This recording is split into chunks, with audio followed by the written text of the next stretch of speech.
Not every update is helpful, though in some cases, such as like this, they can cause more problems than they solve. So in this short guide, we will provide you some potential solutions that could help you get back up and running quickly. Now sometimes, all you need to do is restart your computer. And this will usually do the trick without any extra work necessary.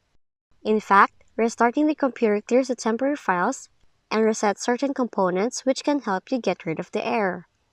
Next, if you have encountered this error message, it might be due to an unreliable or slow internet connection.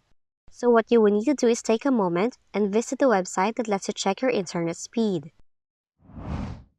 But if that did not work, run the Windows Update Troubleshooter.